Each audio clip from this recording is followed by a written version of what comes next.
전국 주요 현안 지금부터 짚어보겠습니다. 현근택 더불어민주당 전 이재명 캠프 대변인 그리고 김병민 국민의힘 윤석열 캠프 대변인 두 분 모셨습니다. 어서 오십시오. 안녕하세요. 안녕하십니까. 자, 일단 캠프는 해산이 된 거죠? 네, 오늘 오전에 아마 해산 기자회견하고 해산됐습니다. 예, 그래서 제가 전 대변인으로 지금 호칭을 했는데 조금 전에 이재명 지사가 긴급 기자회견을 열었습니다. 이것도 뭐 대선 주자로서의 공식 행보 일환이라고 보면 될까요? 이게요, 사실은 아마 이재명 후보 개인은 그동안 국감에 나가겠다는 의견을 계속 피력해 왔어요. 네. 직접 간접적으로. 근데 이제 당선이 되고 이제 당대표가 공식적으로 요청을 했거든요. 빨리 예. 어쨌든 지사직을 갖고 있는 게 문제가 아니라 예비후보 등록을 해야 되는데 예비후보 등록을 해야 이제 어찌 보면 이제 선거운동이 자유롭고 그동안 좀 뭐 계속 뭐 휴가를 내느니 말하니 이런 논란이 있었잖아요. 네. 그래서 본인은 제가 봐도 본인 또 스타일이 이런 뭐 논란이나 뭐 논쟁을 피하는 스타일이 아니거든요. 근데 이제 당이라든지 주변의 참모들이 굳이 논란을 확대시킬 필요 있겠느냐. 예. 지금 이제 국감이 어찌 보면 거의 이재명 국감으로 뭐 특검으로 해서 끝나고 있잖아요. 이제 예. 다음 주에 끝나는데 다음 주에 알다시피 이제 월요일 날 행안위가 있고 수요일 날 이제 국토위가 있는데 이제 그 전에도 해온 겁니다. 그 전에도 쭉 해왔던 거라서 하자 말자 의견이 팽팽했던 것 같아요. 그 언론도 보니까 야당도 뭐 도망가는 거 아니냐, 그다음에 언론도 뭐 사퇴할 거 아닌가 네. 이런 추측들이 있어서 그걸 확실하게 아마 좀 매듭을 지은 것 같습니다. 본인 예. 스스로. 오늘 아침에 안 그래도 국민의힘에서 민주당 지도부가 그 국감 전에 사퇴하라는 것을 권유했다 이 얘기 지적하면서 그 송영길 대표들이 숨지 말아라 이런 공격을 했었거든요. 다음 주 월요일 국감 경기도 국감인데 예. 출석하겠다 이런 입장을 밝혔습니다. 네, 이재명 지사 입장에서는 돌파구가 필요했을 거라고 생각합니다. 예. 아마 3차 선거인단 투표 결과를 받아보고 나서 적잖에 당황했을 거라고 생각하고요. 국민의 민심이 얼마나 무서운지를 분명히 느꼈을 겁니다. 근데 여기에 만약 경기도에 국감을 앞두고 지사직을 사퇴하게 되면 관련된 의혹에 대해서 숨는다는 여론들이 훨씬 더 일파만파 커질 수밖에 없었을 것이고요. 네. 국정감사에서는 이 증인 선서하기 때문에 위증을 할 경우 위증에 대한 처벌을 또 받을 수밖에 없을 겁니다. 따라서 이 국정감사장에서 이재명 지사가 어떤 언급을 하게 되는지가 굉장히 중요할 텐데 이 국감장 출석해서 관련된 의혹들에 대한 진실을 있는 그대로 밝히지 않고 혹시 피해가는 방식으로 질문에 대한 답변을 회피하거나 하는 것은 아닌지 아마도 국회 내에서 국민의 눈높이에 맞게 따져 묻는 그런 과정들이 있을 거라고 봅니다. 예. 자, 이재명 지사 긴급 기자회견 저희가 조금 전에 보고 왔습니다만 자, 그런데 민주당 경선 끝나긴 했는데 아직 끝나지 않은 것 같은 이런 느낌도 됩니다. 지금 민주당 특별당규 59조 1항, 60조 1항 이 규정을 근거로 해서 이낙연 대표 측에서는 결선 투표로 가야 된다 이런 주장을 네네. 계속하고 있거든요. 네. 어떻게 보십니까? 이게 뭐 이번 대선에만 있는 규정은 아니고요. 지난번 대선에도 있었고 네. 그 지난번 대선에도 있던 규정입니다. 2002년 대선이나 2007년에도 뭐 중간에 이제 사퇴하신 분들은 무효표를 처리했던 전례가 있고요. 예. 그러니까 정당이라는 게 물론 뭐 법만으로 하는 건 아닌데 관례라든지 이것도 중요합니다. 지금 규정도 사실 어찌 보면 그러니까 여러 가지 해석이 충돌할 때는 여러 가지 해석이 나올 때는 그 문헌대로 해석하는 게 제일 좋아요. 제3자가 네. 봤을 때도 규정대로 보는데 지금 보다시피 사퇴한 후보의 표는 무효표로 한다고 돼 있거든요. 네. 그다음에 60조 1항에는 유효표의 과반수로 결정한다 이렇게 돼 있거든요. 이 두 개를 연결시켜 보면 결국은 그 사퇴한 후보는 무효로 하고 그거는 과반수를 따질 때 분모에서 제외한다는 거거든요. 예. 한마디로 얘기하면 그렇게 해석할 수밖에 없습니다. 예를 들어서 지금 이낙연 후보가 얘기하는 것처럼 저 59조 1항은 기존의 건 아니고 장래에서만 적용된다. 그러니까 앞으로만 적용된다라고 예. 이렇게 말씀하시는 건데 그거는 약간 문헌으로 보더라도 명확치 않거든요. 그러니까 그렇게 해석하는 거는 약간 뭔가 이제 의도적인 해석이 들어가는 거예요. 유불리를 따져서 네. 이 규정을 봤을 때 모든 국민이 보더라도 그 후보자에 대한 건 무효로 하고 그러면 유효표만 가지고 과반을 따지는 거기 때문에 제가 보기에 뭐 달리 해석할 여지는 없다라고 보고 네. 있습니다. 특별당규 저희가 그래픽으로 보여드리고 있습니다만 이게 무효표를 후보 사퇴 이유로 한정하느냐, 경선 과정에서 사퇴 후보에게 투표한 모든 표를 무효로 하느냐, 자, 이게 어떻게 해석을 하느냐에 따라 좀 달라질 수도 있는 부분이 있는 것 같습니다. 국민의힘에서는 어떻게 보고 계십니까, 이 조항? 네, 뭐 국민의힘에서 왈가왈부할 문제는 아닙니다만 물론 그렇습니다만. 해석의 여지들은 분명히 있어 보입니다. 왜냐하면 60조 1항의 첫 번째 앞선 문장의 내용들을 보면 경선 결과 투표에서 공표된 결과를 먼저 단순 합산하지 않습니까? 여기 무효표가 들어가는지에 대한 여부까지도 명확치가 않기 때문에 그 내용을 바탕으로 유효 투표수의 과반수를 득표한 후보자를 당선인으로 결정하게 된다면 여기에 대해서는 각자 주장하는 내용들에 따라서 충분하게 받아들여질 수 있는 여지 좀 다르게 나타나겠죠. 네. 지금 이 마지막 3차 선거인단 투표 결과가 이렇게 뒤집어지지 않고 충분한 격차를 벌였다면 아무런 논쟁이 되지 않겠습니다만은 운명의 장난처럼 딱 이 해당 당규에 대한 해석 여부에 따라서 결선 투표 여부가 갈리게 되기 때문에 이런 논란과 논쟁이 지속되면 지속될수록 이재명 후보가 당선이 됐더라도 이 결과에 대해서 불복하게 되는 상황들이 나타날 수 있죠. 결국 대통령 선거는 내부에 있는 모든 사람들이 원팀으로 뭉치고 바깥에 있는 중도표까지 끌어와야 될 수밖에 없는 게임인데 여기서 이런 논란들이 지속되게 되는 게 이재명 지사 입장에서는 매우 뼈아플 것 같다는 생각입니다. 네. 어제 국민의힘 토론회에서 홍준표 대표가 이낙연 전 대표가 가처분 신청을 하면은 받아들여질 것이다 이런 주장을 했거든요. 이 가처분 신청 가능성이 있다고 보십니까? 지금 이제 뭐 김병민 대변인처럼 이제 싸움 부추기는 거죠. 네 분이 빨리 일어났으면 좋겠다 이제 얘기하는 거죠. 이제 가처분 신청해라 막 이러는 건데 이제 홍준표 대표가 어제 또 페이스북을 쓴 거니까 그렇게 써놨더라고요. 아 무효인데 장래를 향한 무효가 네. 있고 과거를 향한 무효가 있다 이렇게 썼는데 사실은 무효는 전부 무효예요. 예. 그러니까 뭐 장래만 무효인 그런 무효는 없습니다. 이게 일반적으로 이제 민법 원리상 반하는 거고요. 가처분 신청 오늘 아침에 보니까 아마 저 신경민 의원님께서 뭐 우리가 안 해도 뭐 지지자들 할 거다 이렇게 예. 말씀하시는데 그거는 저는 좀 지지자들 핑계 대는 거 아닌가 싶고 이게 사실은 안 좋은 모습이거든요. 당내에서 결정 못 하고 사법부로 끌고 가면 받아줄 리도 없고요. 왜냐하면 당내 이 규정이 명백하고 지금 공직선거법하고는 좀 다르게 돼 있습니다만 이거는 2002년에도 그랬고 2007년에도 그랬고 2012년, 17년에 다 이 규정을 적용돼 왔단 말이죠. 이렇게 네. 해왔던 거기 때문에 어느 날 갑자기 생긴 규정이 아니에요. 예. 작년에 이 뭐 전당대회 하고 할 때에도 이낙연 당 대표 선출할 때 그때 같이 예. 결의한 거기 때문에 그거를 뭐 다시 돌릴 가능성이 없어서 법원으로 가더라도 제가 보기엔 뭐 각하될 것이 명백한데요. 근데 네. 이거를 사법부로 끌고 가는 것 자체가 제가 보기에는 뭐 국민들이 보기에 좋은 모양새는 아니다라고 보고 예. 있습니다. 민주당 얘기라서 현근택 전 대변인께 조금만 더 질문을 드리겠습니다. 일각에서는 이낙연 전 대표가 대승적으로 승복 선언을 해야 한다 이런 주장도 나오는데 오늘 또 이낙연 후보 측 캠프에서는 이재명 지사가 대승적으로 결선 투표를 제안하면 어떠냐 이런 얘기도 나왔거든요. 그거를 뭐 동일하게 볼 건 아닌 것 같고요. 네. 이낙연 후보의 지금 승복 선언은 어찌 보면 당연한 거예요. 규정상으로도 그렇고 지금 당 대표라든지 선관위원장도 이건 뭐 바뀔 여지가 없다. 왜냐하면 이거 자꾸 당무위 얘기하는데 후보 선출에 대한 건 선관위 권한 사항이다 이렇게 얘기하고 있고 지금 네. 더구나 문제되고 있는 정세균 후보라든지 뭐 김두관 후보 이게 무효표 당사자들이잖아요. 이분들도 받아들이려 하고 있거든요. 예. 문재인 대통령도 절차상 뭐 일단 축하한다. 그리고 그 경선 절차가 원만하게 진행됐다라고 얘기하고 있어서 예. 지금 이거를 같이 비교할 건 아니다. 오히려 이낙연 후보 측이 지금 점점 갈수록 고립되고 있다. 당내외에서 고립되고 있어서 저는 뭐 더 이게 곤란해지기 전에 이낙연 후보께서 대승적으로 좀 판단을 해주시는 게 낫다라고 보고 있습니다. 예. 송영길 대표가 내일 최고위 회의에서 출연 결정을 하겠다 이렇게 얘기를 했기 때문에 내일 이후 정리가 될지 좀 지켜봐야 될 것 같고요. 그나저나 경선 결과 중에서 3차 국민선거인단 투표 결과는 이재명 지사에게 조금 뼈아픈 결과가 아닌가 싶습니다. 이재명 지사가 28, 이낙연 전 대표가 62, 뭐 이낙연 전 대표가 압승을 했다 이렇게 보면 될 텐데 자 이거는 김병민 대변인께 물어볼까요? 1, 예. 2차 슈퍼위크하고는 조금 다른 흐름이지 않습니까? 조금 다른 게 아니라 완전히 상반된 예. 결과였고 이렇게 나올 거라고 예측했던 분들이 많지는 않았던 것 같습니다. 근데 분명한 건 화천대유 문제를 빼놓고서는 이 문제 설명이 불가능할 거다 이렇게 생각이 되고요. 그 중간에 어떤 대규모 이벤트가 있었는지를 고려해 보게 된다면 이재명 후보의 가장 가까웠던 측근 중에 한 명, 유동규 전 본부장이 구속이 되게 되죠.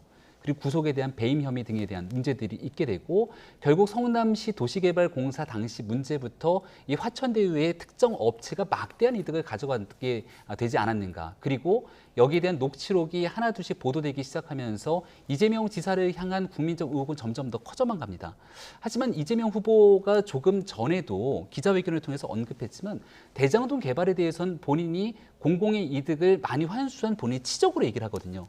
그러니까 국민들이 바라보기에는 충분히 이재명 지사의 설명들이 해명이 되지 않는다고 판단했던 것 같고 결국 불안한 후보로서 더불어민주당 선거인단에 참여는 했지만 이재명 후보보다 이낙연 후보에게 표를 보냄으로써 결선 투표에 대한 가능성들을 더 높이려고 했던 것이 아닌가 정리하면 화천대유 문제를 이재명 지사의 그동안 해명으로는 전혀 납득되게 설명되지 못했다는 반증이 아닐까 이렇게 생각합니다. 예, 그러니까 대장동 의혹 그리고 특히 유동규 전 본부장이 구속이 됐기 때문에 이 부분이 3차 슈퍼위크 국민선거인단 투표 결과에 영향을 미쳤을 것이다 이런 분석이신데요.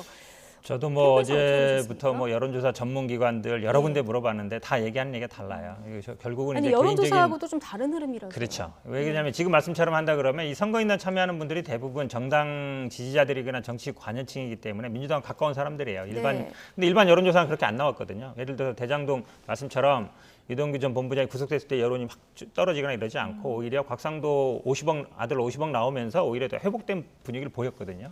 그래서 오히려 저는 개인적으로는 이렇게 봅니다. 이게 3차 선거인단 모집이 한 4군데 지역 경선 결과 공개하고 그다음에 1차 선거인단 공개하는 와중에 이루어졌어요. 9월 1일부터 9월 14일까지 모집이 이루어졌는데 9월 8일 날 또 이낙연 후보가 의원직을 사퇴했습니다. 저는 아마 오히려 이낙연 후보 지지자들이 이 선거인단 모집 기간에 많이 모인 게 아닌가. 그래서 좀 결집했다 이렇게 보는 게 맞습니다. 왜 그러냐면 이낙연 후보 처음에 측이 이제 대전 결집을 충남이라든지 충북 이렇게 딱 공개했을 때 굉장히 놀랐어요. 그러니까 저희들도 뭐 한 50% 초반이나 40대 후반이라 생각했는데 50대 중반 넘었거든요. 그러면서 아마 이낙연 지지자들이 위기감이 많이 발동하지 않았나. 그게 4개 지역 공개하는 기간 중에 모집이 됐거든요. 중간에 사태도 있었고 이래서 저는 아마 그런 영향이 많이 있었다. 안 그러면 도저히 설명할 수 없는 이 수치이기 때문에 일반 네. 왜냐면 같은 기간에 얘기한 서울 지역도 16만 명이나 됐거든요. 예. 근데 사실은 거의 그전하고 비슷하게 나왔거든요. 당원들이. 그러니까 당원이 예를 들어서 뭐 1, 2만 명이 아니라 1, 20만 명 되기 때문에 여론하고 비슷하게 갑니다. 비슷하게 가는 거라서 제가 보기에는 이 모수 자체가 좀 처음부터 이낙연 지지자들이 많이 들어온 게 아닌가. 그 방법 아니면 예. 저는 설명할 방법이 없다고 봅니다. 3차 국민선거인단 투표 결과에 대해서 이제 두 분께서 원인 분석을 상반되게 이제 해주셨는데, 근데 국민의힘뿐만 아니라 이낙연 후보 캠프에서도 이재명 지사가 대장동 의혹에서 자유롭지 못하다 이런 취지의 발언들을 좀 이어가고 있습니다. 이낙연 캠프의 서른 공동선대위원장 오늘 아침 본선 경쟁력을 언급하면서 이재명 지사가 구속될 가능성이 여전히 높다 이런 이야기를 했는데요. 관련 발언 듣고 오시죠. 경쟁하고 싶지 않습니다. 그런 상황이 안 오기를 바라는데 그런 상황이 올 가능성이 굉장히 높아져 있다는 것은 객관적인 사실입니다. 지라시라고 말하는데 저는 당자들을 직접 만나서 얘기를 들었습니다. 지금 다 일일이 밝힐 수는 없습니다만은 여러 사람들 만나서 얘기를 들었습니다. 최소한 3사람의 당사자들을 만났습니다. 뭐 형님하고는 다른 사안인데 형님을 설명하는 내용도 있습니다. 네, 이른바 뭐 이재명 리스크, 특히 구속 가능성이 높아져 있는 것이 사실이다. 제보자 3-4명을 직접 만나서 내가 얘기를 들었다. 지금 서른 의원이 이렇게 주장을 하고 있습니다. 물론 앞서 저희가 신동근 의원 전화 연결을 했었는데요. 캠프의 공식 입장은 아니다. 자, 이렇게 선을 긋기는 했습니다. 그러나 그 민주당 내에서도 좀 우려의 시선으로 이 대장동 의혹 관련해서 보고 있는 분들이 있는 것 같습니다. 그거보다 저는 뭐 서른 의원의 발언이 더 우려스럽죠. 발언이 더 그렇죠. 우려스럽다. 왜 그러냐면 이게 처음이 아니고 이제 계속 이 얘기해왔거든요. 근데 사실은 뭐 지금 다 5선이고 중진이고 선거 뭐 공식적 입장이 아니라 그러지만 이제 선대위 총괄 본부장 맡고 계시잖아요. 그렇다 네. 그러면 사실은 예를 들어서 지금 문제가 되는 제보자가 있으면 당연히 검찰에 제보를 제공을 하는 거죠. 제공해야 되는 게 맞는 거죠. 그게 가장 우선이잖아요. 지금 수사 협조하는 게 우선이라서 자꾸 지금 어찌 보면 경선 이미 끝났고 그랬는데 저는 오히려 더 우려스러운 거는 뭐 원팀이 안 되면 뭐 본선에도 질 거다. 객관적 사실이다. 아니 지금 선거 하지도 않았는데 객관적 사실이 어떻게 나타나겠습니까? 말이 안 되는 거잖아요. 구속될 거다 이렇게 얘기하시는데 서른 의원님이 제가 보기에 정치적인 판단을 잘못하고 있다. 너무 나가고 있다. 제가 보기에 뭐 당원들뿐만 아니라 당내에서도 우려가 굉장히 많습니다. 뭐 개인 의견이라고 피할 수 있는 건 아니고요. 결정적인 순간에 정치인은 선택을 잘해야 되고 본인의 말에 책임을 져야 되는데 저는 서른 의원이 점점 너무 나가고 있다. 정치적인 판단을 잘못하고 있는 게 아닌가 좀 우려스럽습니다. 네, 서른 의원이 좀 너무 나가고 있는 발언을 하고 있다 얘기해 주셨는데요. 어쨌든 앞서 잠시 얘기를 했지만 이재명 지사 대장동 의혹 관련해서 계획대로 경기도 국감 예정대로 받겠다 이런 입장을 밝힌 상황이라서 아마 국민의힘 지금 계속 특검하자 이렇게 주장하고 있는 상황 아니겠습니까? 다음 주 그 경기도 국감에서 많은 질의응답이 쏟아질 것 같습니다. 네, 국감은 국감대로 진행이 될 거고요. 검찰의 수사가 진행이 되고 있습니다만 휴대폰 하나 제대로 찾아내지 못해서 경찰이 발견하고 난 뒤 검찰의 수사 의지가 있는지 많은 국민들이 묻고 있습니다. 아마도 청와대를 비롯한 지금 현재 여권 일각에서도 이러한 수사 상황들을 지켜보면서 국민의 여론이 안 좋게 돌아갈까 봐 걱정하는 분들도 있을 거라 생각하고요. 저는 서른 의원이 이 구속이라고 하는 굉장히 과한 발언을 꺼내긴 했습니다만 가능성을 아예 배제할 수는 없는 것 아닙니까? 만약에 사상 초유로 유동규 전 본부장이 구속됐는데 그것이 본인 혼자만의 의지로 진행된 일이겠느냐. 당시 지방자치단체장을 지냈던 인사까지 사법적 처리의 대상이 되게 되는 순간 민주당은 도저히 해결할 수 없는 경랑으로 빠져들 수밖에 없기 때문에 이 문제를 언급한 것 같은데 여기에 눈에 띄는 건 제보자들의 발언이라는 겁니다. 근데 우리가 지금 검찰 수사를 향해서 늦장 수사, 부실 수사 등에 대한 언급을 하는데요. 정영학 회계사의 녹취록이 없었으면 검찰이 이와 같은 수사에 나섰을까요? 여기에 대한 검찰의 수사를 지켜보는 국민들의 의구심들이 상당한 만큼 지금 쏟아지는 많은 제보들이 있으면 왜 검찰로 가지 않았겠냐고 하지만 검찰의 수사를 믿을 수가 없기 때문 아니겠습니까? 네. 만약에 결정적인 제보나 새로운 소식들이 나와서 민주당의 대통령 선거판을 흔드는 일이 있게 된다면 어떤 방식으로 흘러가게 될지 당내에서도 여전히 그 내용이 정리가 잘 안 된 것이 아닌가 싶습니다. 예. 어쨌든 대장동 이슈는 앞으로 대선 과정에서도 이재명 지사에게 계속 영향을 미칠 이런 분위기이긴 한데 지금 관련한 수사도 지금 진행되고 있는 상황 아니겠습니까? 자, 청와대에서 조금 전에 입장이 나왔습니다. 네네. 검찰과 경찰이 협력해서 신속하게 수사를 해라. 네. 자, 기존 입장에서 좀 나간 거라고 보십니까? 아니면 원론적인 입장이라고 보십니까? 일단은 근데 경찰과 검찰의 어떤 협력 부분을 지적한 거는 좀 의미가 네. 있다고 봐요. 왜 그러냐면 이게 경찰과 검찰이 각자 수사권이 있다 보니까 이제 검찰이 못 찾은 걸 경찰이 찾기도 하고 서로 소환이 이렇게 되면서 좀 혼란스러운 거 아닌가, 통일성을 못 깨하고 있다 이런 네. 얘기가 있어서 저는 아마 협조를 해라라는 얘기도 있는 것 같고요. 그다음에 신속하게 해라는 얘기도 사실은 이제 수사가 좀 지지부진한 거 아닌가. 특히 이제 선거 국면이 이루어지고 있다 보니까 사실은 본격적인 아마 선거 들어가기 전에 이게 어느 종결이 돼야 되거든요. 그렇지 않고 계속 끌고 간다 그러면 물론 뭐 야당 입장에서는 괜찮겠죠. 네. 뭐 이게 계속 이제 소재로 삼을 수 있겠지만 어쨌든 정치라는 건 정치형으로 들어가는 거지 사법 수사형으로 가면 안 되거든요. 그래서 저는 뭐 본격적으로 대선 국면 들어가기 전에 수사는 빨리 끝내는 게 좋겠다. 그리고 앞에서 검찰과 경찰이 이제 수사권이 분리되고 어찌 보면 큰 사건 수사하는 건 처음인데 좀 협조를 잘 해라. 왜냐하면 사실은 똑같은 사안을 가지고 양쪽으로 수사를 하거나 아니면 똑같은 가지고 소환을 하다 보면 그 수사받는 사람들 입장에서도 아니 한 얘기를 또 해야 되냐 이런 생각 들거든요. 예. 그런 부분을 아마 우려를 지적한 것 같습니다. 예. 김병민 대변인은 오늘 청와대 메시지 어떻게 해석하셨습니까? 대통령의 메시지가 굉장히 좀 강하지 않았습니까? 특히 신속하고 철저하게 수사하라 당부했던 거는 사회적으로 논란이 클 때 이제 문재인 대통령이 보통 청와대의 강력한 의지를 표명할 텐데요. 그만큼 대장동을 바라보고 있는 국민적 여론이 심상치 않다 판단했던 것 같고 실체적 진실을 규명하라고 하는 내용들이 저는 눈에 확 띄었습니다. 예. 지금 이재명 지사가 얘기하고 있는 방식대로라면 대장동 개발 공공방식으로 잘 진행됐다는 것 아닙니까? 근데 여기에 문제가 있다고 국민들이 언급하고 있기 때문에 실체적 진실을 강력하게 규명하라고 얘기를 하고 있는 것이거든요. 예. 아마도 이재명 지사가 언급하고 있는 대장동에 대한 입장보다는 국민적 눈높이에 맞춰서 청와대가 얘기한 것이 아닌가 싶은데 그만큼 검찰과 경찰의 부실 수사 등을 바라보는 국민적 눈높이가 매우 좋지 않다는 것을 청와대가 판단한 것이 아닌가 저는 이렇게 생각합니다. 검찰과 경찰 수사는 계속 진행되고 있고 지금 스모킹 건이 되고 있는 것이 회계사인 정영학 씨, 천화동인 5호 소유주죠. 이게 녹취록하고 그다음 경찰이 확보한 유동규 씨 핸드폰. 자, 이게 될 것 같은데 자, 앞서 김만배 씨가 그 정영학 씨 녹취록 속에 보면은 그분에 대해서 언급을 하지 않았습니까? 그런데 오늘 이 그분이 누구냐 논란이 있었는데 그분은 그냥 이 소유주는 내가 맞다 이 얘기를 오늘 아침 또 한 번 하고 갔거든요. 그러니까 뭐 그분 얘기가 굉장히 뭐 언론에도 보니까 뭐 아니 그 유동규 본부장이 나이가 더 어린데 그분이라 했겠느냐, 그러니까 더 윗선 그 윗선이 아니겠냐 있는 게 아니냐. 이런 얘기도 예. 있었고 또 거기에 다른 이제 정모 변호사 진술서에는 아니 그분이 유동규 본부장이다 얘기하는 걸 보면 뭐 그 두 사람 사이도 말이 지금 다른 거잖아요. 한마디로 네. 얘기하면 언론 보도가 사실인지 모르겠습니다만 예. 그렇게 본다 그러면 사실은 제3자가 아니냐, 뭐 유동규 아니면 제3자 다른 사람을 염두에 두는 거 아니냐 얘기하는데 저는 사실은 그거는 굉장히 어렵지만 쉽게 볼 수 있는 건 돈이에요. 돈이 누구한테 갔느냐. 예를 들어 주인이 있으면 주인이 돈을 제일 먼저 받아갑니다. 왜냐하면 자기 거니까. 근데 지금 보면은 어쨌든 김만배 이 천화동의 1호 같은 경우는 김만배한테 배당됐다는 거거든요. 실제로 네. 화천동인이 전부 갖고 있고 그 다음에 다른 사람한테 넘어가는 거는 다른 대가인 거예요.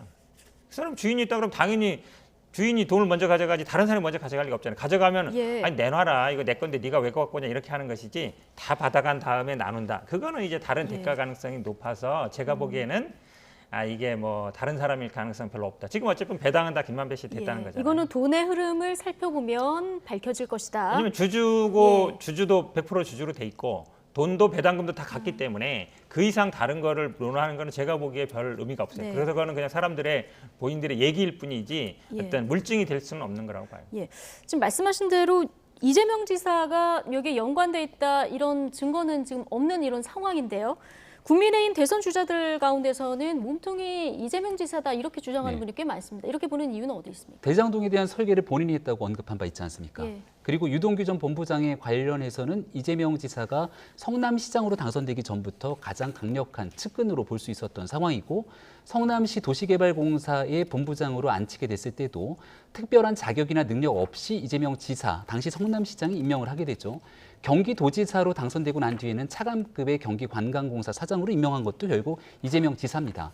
그리고 이 대장동 특혜 개발에 관련된 많은 일들 핵심, 결국은 성남시 도시개발공사가 버튼을 누르지 않으면 불가능한 일이었는데 이 일을 과연 유동규 씨 혼자 할 수 있겠는가라고 하는 측면에서 이재명 지사를 향한 진실 규명이 필요하다고 언급하고 있는 것이고요. 여기에 나와 있는 김만배 씨 같은 경우도 계속 말이 바뀝니다. 예. 유동규 씨를 아는지 모르는지에 대한 언급부터 권순일 대법관을 만났던 상황까지 계속 말이 바뀌고 있는 상황에서 지금 수사가 들어가고 있는데요. 이 정도 상황이면 증거 인멸의 가능성이 굉장히 농후하기 때문에 강제 수사, 구속되고 난 뒤에는 수사 상황이 많이 바뀌어질 거라고 생각합니다. 예, 자, 앞으로 수사 상황은 조금 더 지켜보기로 하고요. 자, 국민의힘 경선 소식으로 넘어가겠습니다. 4명 후보로 압축된 이후에 어제 첫 합동 토론회가 있었는데요. 윤 전 총장과 유승민 후보 사이에 정법 논란 2라운드가 벌어졌습니다. 관련 녹취 듣고 오시죠. 정법이라는 사람이 이런 말을 해요. 내 손바닥이 빨간 이유가 손바닥에서 에너지가 나가기 때문이고. 제가 믿을 거라고 생각하는 아니요. 합계 27년을 법조계 생활을 했고 그야말로 칼 같은 이성과 증거와 이런 합리화 이런 거에서 업무 알겠습니다. 결정을 한 사람인데 윤석열 후보와 윤석열 후보의 부인, 그다음에 부인들 말도 많이 듣는다 그러지만 이게 미신이나 무속이나 뭐 사이비 종교나 일반 시민은 그런 거 믿을 수 있어요. 굿도 할 수 있고 뭐 다 할 수 있는데 국가 지도자는 그러면 안 된다고 생각합니다. 정치와 종교의 분리, 또 정치라는 거는 합리나 상식이나 과학의 영역이 돼야 된다고 생각하지. 그걸 판단하는데 우리가 북한이 말 쳐들어오면 전쟁을 하는데 그런 사람은 물어보고 할 겁니까? 경제 정책을 하는데 그런 걸 물어보고 할 겁니까? 네, 유승민 후보가 4명으로 압축된 이후 첫 토론회에서도 이 무속 문제를 이제 끌고 왔는데 그 굉장히 중요한 일이라서 질문을 할 수밖에 없다는 입장이고요. 홍준표 후보 측도 비슷한 취지의 발언을 했더라고요. 어떻게 보십니까? 네, 상대 후보를 끌어내리는 프레임 씌우기다 이렇게 보고 있습니다. 토론은 어제는 광주에서 진행됐던 토론회였고요. 예. 광주 전남 지역에 대한 지역 개발에 관련된 정책 공약들까지도 굉장히 세밀하게 살필 수 있는 좋은 자리였죠. 윤석열 후보 같은 경우에는 주도권 토론에서도 정책 공약에 관련된 내용들을 예. 묻기 위해서 노력을 했는데 상대방에 대한 악의적 프레임 씌우기에 국한돼서 토론이 진행되다 보면 결국 정권 교체를 희망하고 있는 국민들이 보고 싶어하는, 그래서 어떤 나라를 만들기 위한 비전과 정책들을 가지고 있는지를 겨루기에는 한없이 어려운 선거가 될 수밖에 없겠죠. 만약 이런 문제에서 유승민 후보가 프레임을 씌우는 것처럼 과거 박근혜 전 대통령과의 관계를 물어가면서 박근혜 전 대통령이 또 비서실장을 지내지 않았습니까? 과거 정치인. 예. 그랬을 때 최순실 씨 얘기를 끌어내고 과거에 있었던 문제들을 계속 이 토론회 과정에서 묻기 시작하면 이 내용이 과연 국민들이 원하는 토론회 방식으로 진행되리는 만무할 겁니다. 예. 여기에서 충분하게 윤석열 후보가 과거에 해명했던 내용들이 있음에도 불구하고 토론회 자리에서 다시 한번 이런 얘기들을 꺼낸 것은 뉴스를 통해 윤석열 후보에게 정치적인 흠집을 내기 위한 프레임 정치를 한 것이 아닌가 매우 안타깝게 생각합니다. 프레임 씌우기다 이런 얘기를 해주셨는데 국민의힘에도 아까 그 민주당 현안 여쭤봤습니다. 왔으니까 네. 상대당이긴 하지만 정법 논란 논쟁 이 필요성 여부 어떻게 보십니까? 굉장히 중요하죠. 왜냐하면 중요하다. 윤석열 총장이 정치를 오래 해왔거나 정치로 한 20, 30년 해왔다. 홍준표 대표라든지 아니면 유승민 뭐 후보처럼 했으면 아무 상관없어요.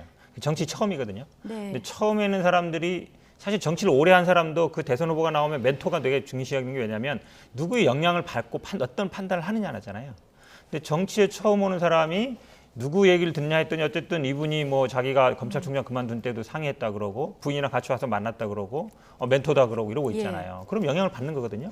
그럼 유승민 후보가 잘 얘기하는 거예요. 어째 예를 들어서 전쟁이 일어나면 그분한테 물어볼 거예요. 경제 정책 이자율 내릴지 올릴지 아니면 뭐 미국하고 일본하고 협상할 때 어떻게 할지 누구한테 물어볼 거죠? 이분한테 물어봐야 되느냐는 생각이 당연히 드는 거죠. 그러니까 그거를 단순히 정치 논쟁으로 갈 게 아니라요. 저는 아마 근본적인 질문을 하는 거다. 사실은 누구한테 사실 말이 조금 바뀌고 있어요. 처음에는 뭐 유튜브만 듣다 이런 얘기하다가 나중에는 뭐 그냥 한번 만났다 그러다가 뭐 전화도 했다 그러고 그다음에 뭐 사퇴도 그냥 가서 뭐 얘기만 부인하고 얘기했다 그러는데 좀 제가 보기에 이분에 대해서 얘기하는 게 저는 솔직하게 보이지 않는다. 토론회 때마다 조금씩 얘기를 바뀌는 게 영향력을 어쨌든 좀 끊고 싶은 것 같은 느낌을 지울 수가 없습니다. 예. 그리고 오늘 공수처 첫 국정감사가 있습니다. 윤석열 총장 시절에 이제 고발 사주 의혹, 이 공방 여기에 대한 질문이 오늘 많이 나올 것 같은데 김웅 의원 녹취록, 음성 파일 공개 가능성 제기가 되는데 될 거라고 보십니까? 가능한 한 녹취록에 대해서 전체 내용들이 밝혀지면 좋지 않을까 이런 생각을 갖고 있습니다. 부분 말고. 부분들이 나오면서 뭔가 김웅 의원과 조성원 씨 간에 나왔던 내용들이 이 고발을 사주한 것처럼 비춰지는 내용들이 있는데요. 우리가 과거 채널A 사건 처음에 녹취록에 대한 부분이 공개되기 시작하면서 한동훈 검사장이 특정 언론이랑 대단히 심각한 범죄를 저지른 것처럼 얘기가 오갔지만 나중에 녹취록 전체가 공개되기 시작하면서 사실관계가 달라지게 됩니다. 그리고 최종적으로 한동훈 검사장에 대해서 기소조차 하지 못하는 일들을 다 지켜봤기 때문에 사건에 문제가 있으면 안 되는 것 아닙니까? 진실을 밝히기 위해서 그간 김웅 의원 그리고 조성원 씨 간에 어떤 내용이 있었는지 좀 소상하게 있는 그대로 진실을 밝혔으면 좋겠습니다. 자, 현근택 대변인 얘기 짧게 듣겠습니다. 제가 봐도 아마 뭐 국감장에서 공개되는 건 쉽지 않을 것 같고요. 조성은 씨가 지금 이제 핸드폰을 받아서 이렇게 사적으로 한대잖아요. 공개도 상관없어요. 자기 핸드폰이고 자기가 녹음한 거기 때문에 공수처에 정보공개 청구한다 해서 공수처가 다 주지는 않을 거예요. 왜냐하면 수사 중인 사안이기 때문에. 저는 그래서 지금 윤석열 총장이 거론되느냐 안 되느냐 이제 그게 제일 관건이잖아요. 이제 그런 부분들은 공개를 하는 게 저는 알 권리를 위해서 좋다. 왜냐하면 그게 이미 보도가 안 나갔으면 모르겠는데 이미 보도가 된 상태이기 때문에 이 수사가 나올 때까지 기다리는 건 제가 보기에 국민들이 원하지 않을 것 같아요. 그래서 조성은 씨가 그냥 본인 핸드폰 포렌식해서 공개했으면 좋겠습니다. 개인이 그냥 공개했으면 좋겠다. 알겠습니다. 이 고발 사주 논란뿐만 아니라 뭐 가족 수사들도 지금 진행 중이라 이 변수가 앞으로 대선 과정에서 또 어떤 영향을 미칠지도 계속해서 지켜봐야 될 것 같습니다. 현근택 더불어민주당 전 이재명 캠프 대변인, 김병민 국민의힘 윤석열 캠프 대변인 두 분과 함께했습니다. 고맙습니다.